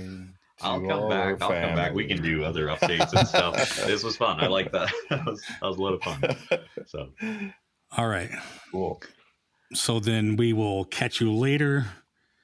And thank you, Marco. Yeah, thank you for being our number 2. But yeah, hopefully, when you get your next car running, I'll let you know for sure. Yeah. Hopefully, in the next month, we'll have some stuff kind of ironed out with the truck, and we'll have a better sense of when you get your goofy thing going. Yeah. When you make your goofy car, I will give you this. Okay. Yeah. Sounds good. Cool. Later. Cool. Thanks, Marco. Bye. See ya. Okay. All right. Next up, let's get into the news. When you're looking for the downtown Disney beat, all the way through down on Main Street, well, look no further for more input, because we're going down to Disney on foot. All right. And here's the news. Yeah. Obviously, unless you've been living under a rock, Disney versus Florida. Well, governor of Florida, Ron DeSantis. Big mess going on. And, this was just going to come. It was bound to happen. But Disney is now suing them. Basically, it all started. Disney has their political views and didn't support one of his bills that he was trying to get passed. They called the "Don't Say Gay" bill, and Disney is all about woke this, woke that, but support this, support that. So they said stuff that he didn't like, and whatever reason he decided to I'm going to go after Reedy Creek now for some reason. And now Disney's saying that's unconstitutional. You went after us, even though we're constitutionally allowed to say what we want. And besides him, too, the newer board members that replace Reedy Creek board members are also on this lawsuit. So we'll see how this goes. But I mean, Disney has a pretty valid leg to stand on. What the outcome could be, your guess is as good as mine. I don't know. I don't know too much about what's going on, so because it's on the other side of the. Right. Well, I mean, you know what Reedy Creek is. Oh yeah. I do. For those that don't, it's the basically the governing body that surrounds Disney, like the property that it's actually on. That was put in place with Walt and Roy and stuff back in the day, and they pretty much control how things are done. They have their own police station, their own fire station. They do the sewers and all that, instead of the state of Florida. So Ron DeSantis, I guess, was saying like, well, no business should have that authority, and made it his mission statement to try to get rid of that for no reason. It's not like there was anything bad happening or whatever, and there was nothing wrong with it. So it just made it his personal statement because he didn't like what they said. So if you take it in that concept, Disney has a valid leg to stand on. So yeah, we'll see what happens. Yeah. And then last weekend on the Saturday, the 22nd, I was actually watching. No, you were. I was actually watching one of my friends' live streams. So I was watching Larry from Goofy Guy Adventures. Oh, okay. And he was in line at the Mickey's Runaway Railroad or Railway, whatever. And his wife was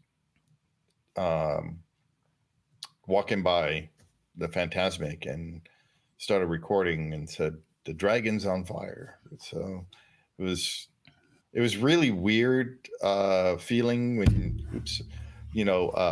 everything was happening live, and because it was you don't know. Well, he didn't know what was going on. He just everything was catching on fire, and luckily there wasn't like a panic or nobody got seriously hurt or anything, because it could have been a lot worse. Yeah. But I watched the video that you sent the link for, and and I went further back and watched her from the beginning again, and I'm surprised nobody got hurt. But yeah, you're like everybody that was watching was. I think they were kind of just awestruck, like. Yeah, pretty much. It was almost like a deer in headlight. They're like, oh, we got to move now? Like, what? Yeah, exactly. It was so weird because everybody was just standing there watching it. And then when it exploded and you saw they were trying to, douse it out. Right. And then that one, it shot the flame shot out of the mouth like it did in the show. The show. Yeah. And almost hit that guy that was that was trying to get it out. That guy is so lucky, or cast member, whatever.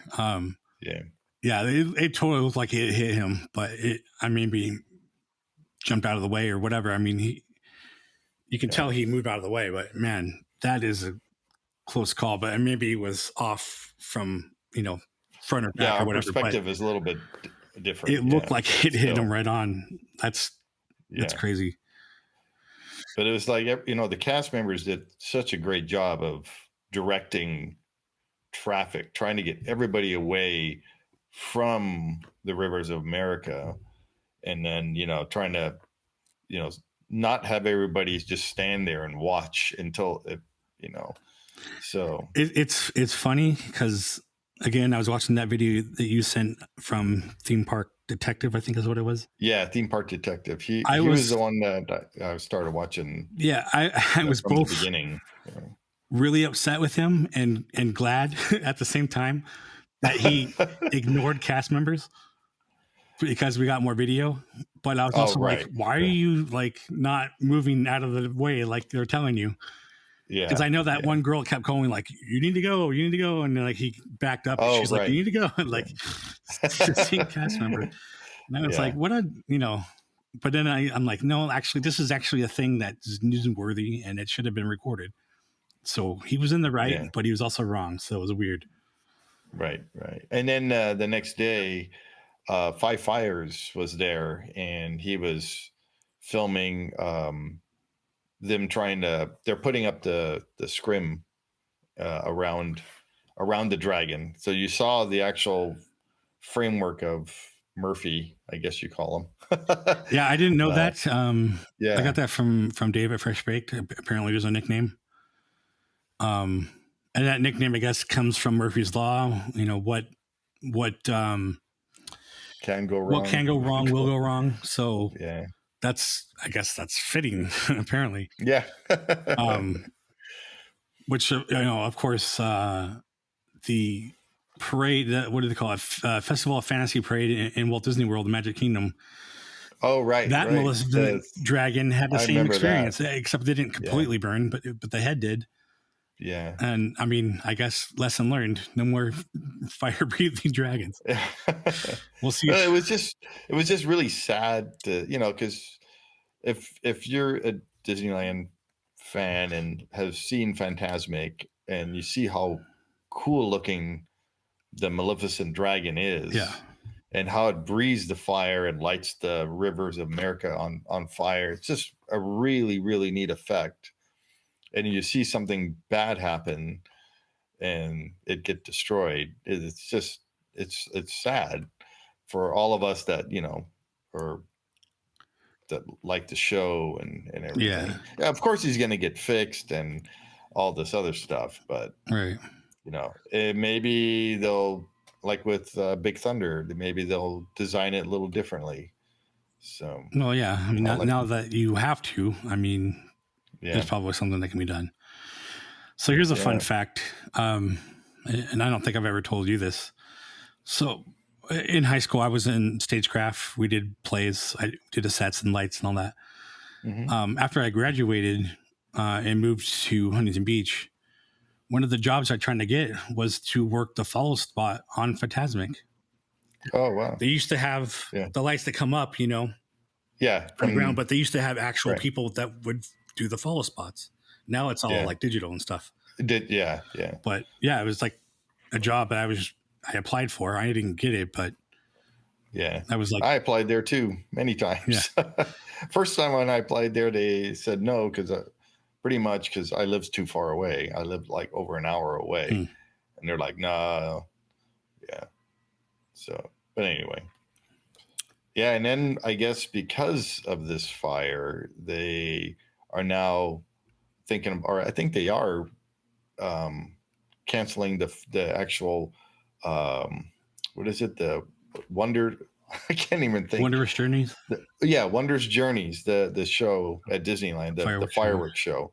And I believe there was like fire that shoots out from the castle or from the buildings from Fantasyland, and I believe they postponed that part of the show or canceled that part of the show with the fireworks for right now. And same with World of Color. The fire effects there too.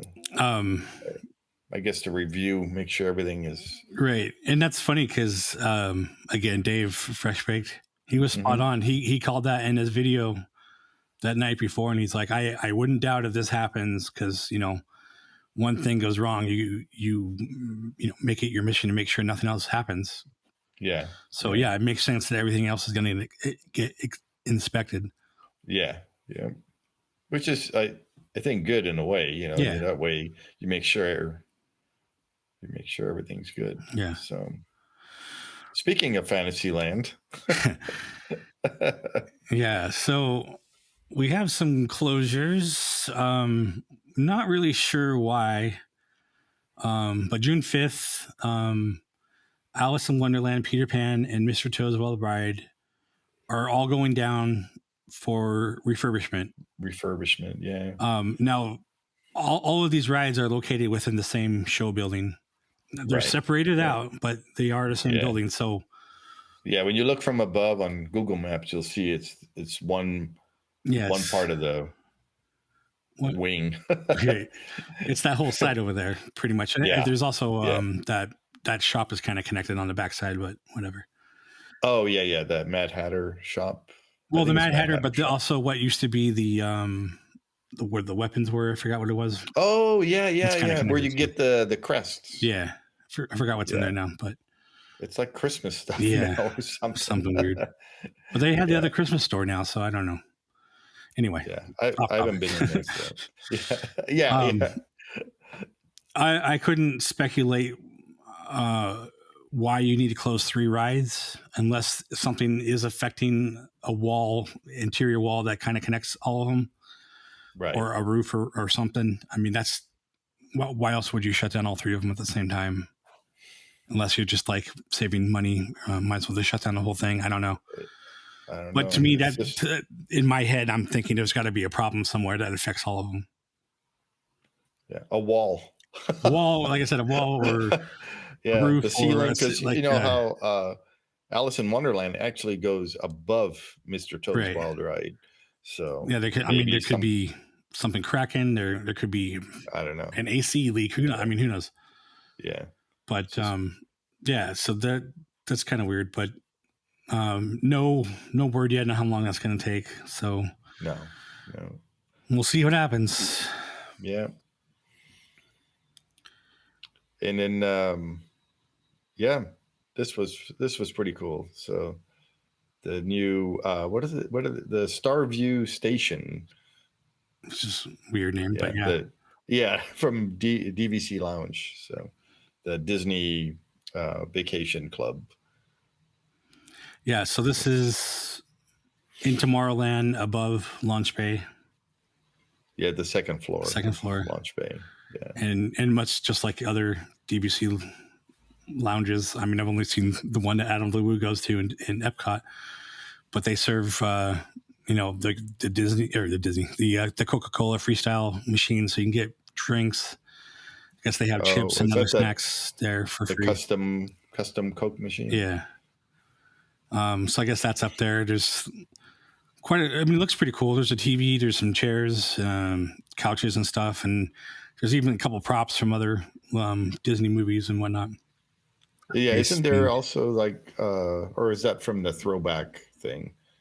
I think that was from the throwback day. Throwback. Oh, you're right. Yes. Yeah. You're talking about the Carousel Products people? Yeah. They had those outside, yeah. But yeah, I mean, it looks kind of cool. I mean, if you are a DVC member, it's a good way to beat the heat for sure. Yeah, especially during summer. Yeah, that's always why I always went to the animation station. Oh, in DCA. DCA, yeah. I go sit in Mr. Lincoln. You can do that too. Yeah, watch his show. Yeah. I always like the Off the Pages store though. Like I love all the art and stuff. So that's always my go-to. Or I guess right next to Mr. Lincoln, you can go to the Disney Anna store too. Right. Yeah. And then something that you got upset about. Should I take this one?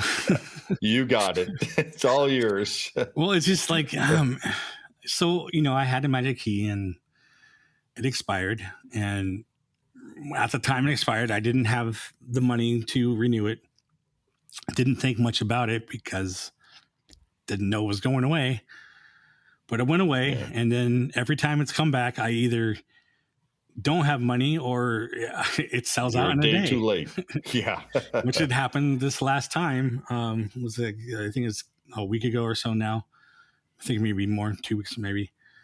But I missed my chance again, and I just it irritates me because I don't understand. Even if you wanted to make money, if that was your option, why are you limiting sales? Why? Yeah. And again, park overcrowding was never a big thing. Like I could probably count on one hand how many times I've known that the park's been maxed out. Yeah. It's never a big thing. But I understand the reservations helps you, have adequate cast members or whatnot. You could still do this without limiting people. Still require them to tell you when they're going to come, but don't tell them they can't come, Yeah. But if they had to tell you up front, you can still do what you're doing without limiting people. So it's like over, I saw Adam's video about At Disney World, you don't, after 2:00, you don't need a reservation or anything. Right. You can just walk right in.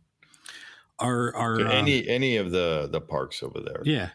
So, I mean, you're allowed to park hop here after. Well, now it's what they changed it, right? 2 or 3 or what? I don't know what it is, but no, I think it's earlier now because it used to be like 2. I think it was 2:00. So if you made your reservation for Disneyland, you can park hop to California Adventure. Right, but you still have to go into Disneyland first or whatever. Yes. So, but I think they changed the time now for that. I think it's now like noon or something. Oh. Either way. Yeah. I don't want to get too bent out of shape about this, but yeah, I know. On to the next subject. Well, I just wanted to mention one thing though. Our good friend, Hey Man with J Man, has the highest tier key, and he cannot get into Disneyland. And he couldn't get in. Yeah, I saw that. Yeah, that was on his last video. Yeah, I don't want to buy like the highest tier key is available, but if I get down there twice, maybe 3 times a year, it's not worth it. But it is worth it if I get like the Inspire key, or not Inspire, Enchant. No, it's the Enchant key. The lowest key besides the California version or whatever. That amount of money makes sense to me. Like I'm willing to spend it. I am not willing to spend more because I don't know if I can get down there that much. But if I did spend that much, I would want to make sure I was able to get down there. That's just irritating. Yes. I know. It's anyway, rant. It's frustrating, because hey man, I don't know how many times he said that in his video. I couldn't get a reservation. Yeah. I couldn't get a reservation. I don't get it. It's like I don't understand. Disney just wants money, but you're not taking my money. I understand the business part too, but still, I mean, you're someone that purchases the highest tier. They should be able to go whenever. Yeah. It's crazy. Yeah. Okay, speaking of crazy, 3 new Star Wars movies. I don't know about this. So all right. Well, if Filoni and Favreau are in it, okay. Yeah. Well, okay. Let me mention the first one. Yeah, go ahead. So, first off, yes, there's 3 movies. Excuse me. It's not a trilogy though. They're standalone movies. Right. I don't know what order they're coming out in, but supposedly the first one should be released December of 2025. That's not confirmed though. It's hypothetical, I guess. Okay. The first movie, again, I don't know order, is said to feature, it is featuring Daisy really coming back as Rey. And it will take place 15 years after The Rise of Skywalker, so the last movie. Oh, right. And it's about her basically rebuilding the Jedi Order. Okay. That sounds pretty cool. Yeah. Everyone is speculating because of the time frame that Grogu from The Mandalorian is still alive, and if you went back and figured out that Yoda became a Jedi Master when he was around 90, 91, Grogu would be about this age in that movie. So they're speculating that maybe Grogu has something to do with that movie. I don't know. Also, this leads to why that's interesting. Batu Galaxy's Edge is in that time frame as well. It's the time frame that comes after all of this, all the prequels and all the original trilogy. It's all after that. So this kind of still fits in there, and then that allows them to maybe bring in stuff from this movie too. Who knows? Although we're supposed to see all these characters anyway, and they never did that. So that's a whole other thing. Yeah. If you bring in characters, great. Do something. Yeah. Now the second movie, as we were saying, is in the Mandalorian era. So it is about the Mandalorians. And this is directed by Dave Filoni.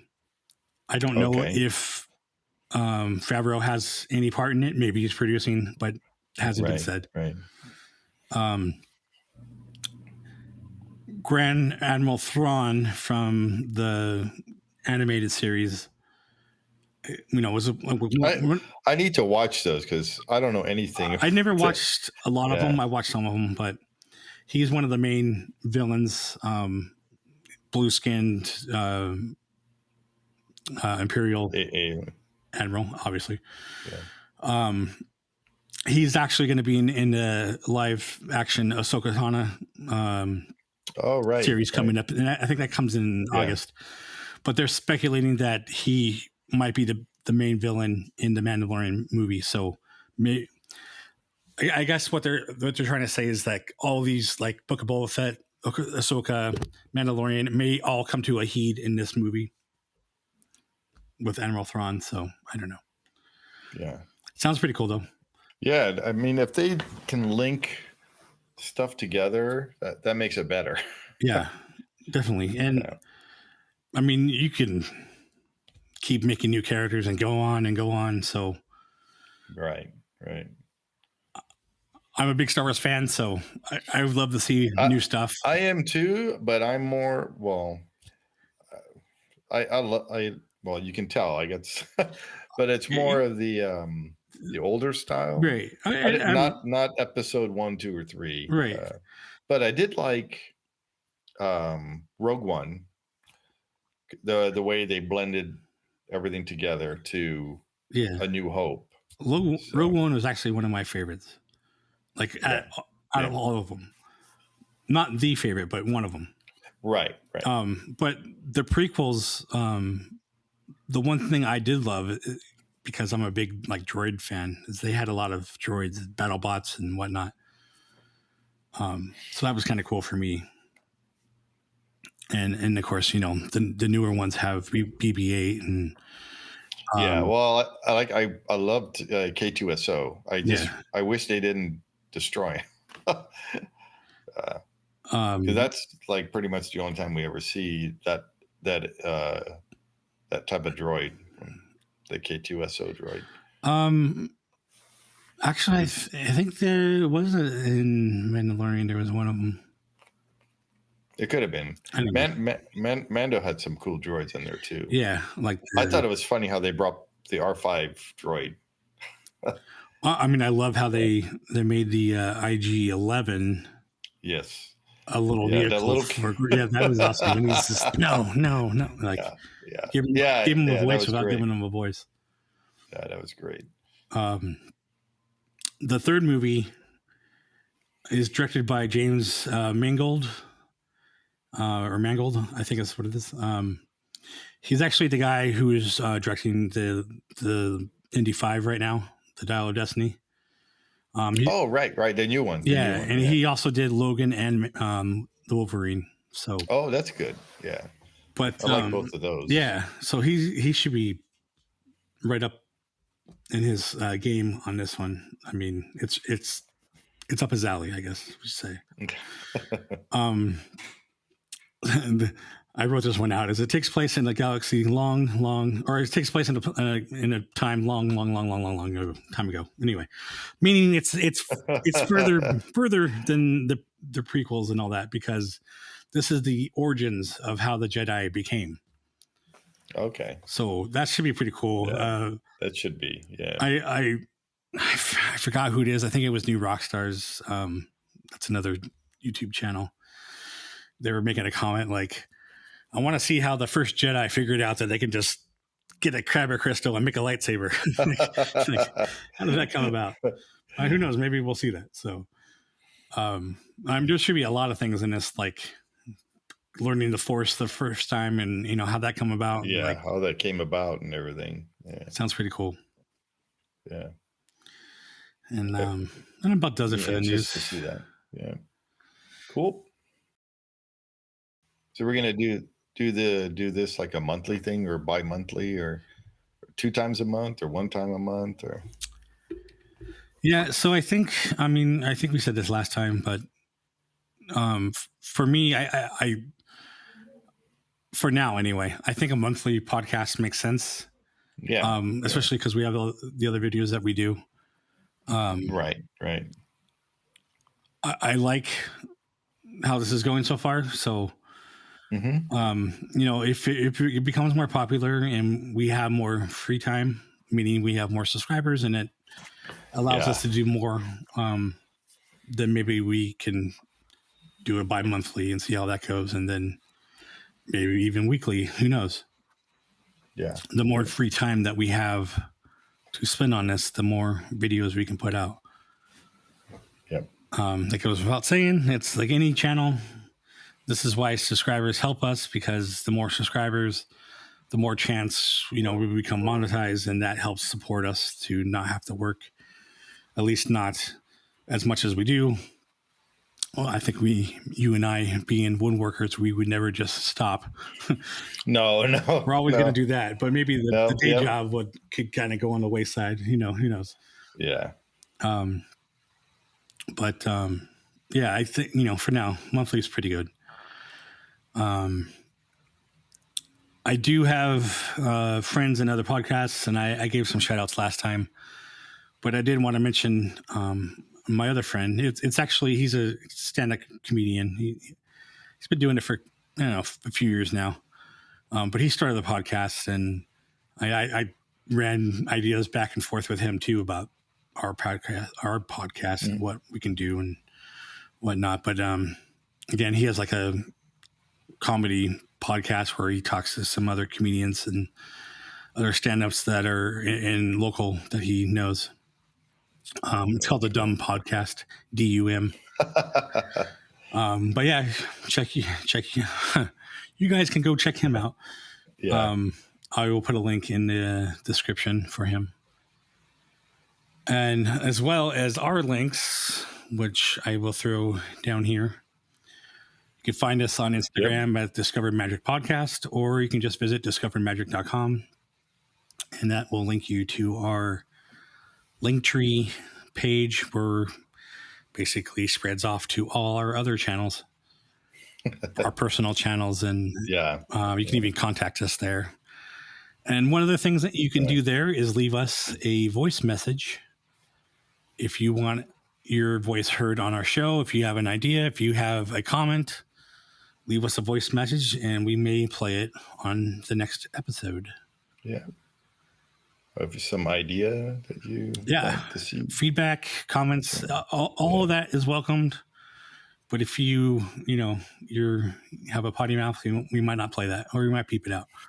But if you keep it decent and you're not hurting their feelings, you might get played. So, by played, I mean like on air.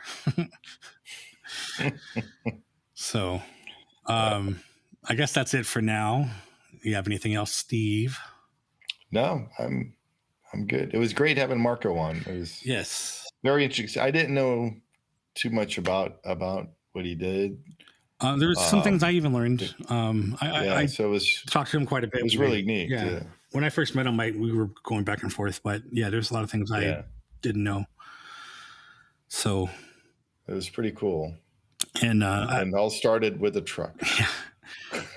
And I will link his things down below, but I will also show it again here. Yeah. And I believe he said he has pizzaplanetruck.com as well. I believe so. Yeah. So cool. Yeah. All right. Alrighty. We were on the same page. Said 3 things in the same time. Jinx. Yeah. Yeah. So until next time, I guess that's stupid. I have nothing else to say. Our I need to close it. Stay till next time. All right. Until next time. Discover the magic. Subscribe. Yeah, like, share. Yeah. Till next time. Subscribe, share, comment, like, all that stuff. And let's discover the magic. Magic together. Together. All right. Later. See ya. Wait, what was that? I don't know. Let's do that one again. Let me do another. Bye. Bye. Yeah. See you later. Again, we're doing this, leaning into the microphone. I don't know why I keep doing this, but yeah. So my voice sounded okay. It's fine, but for some reason I think this sounds better. This sounds way better. End of line.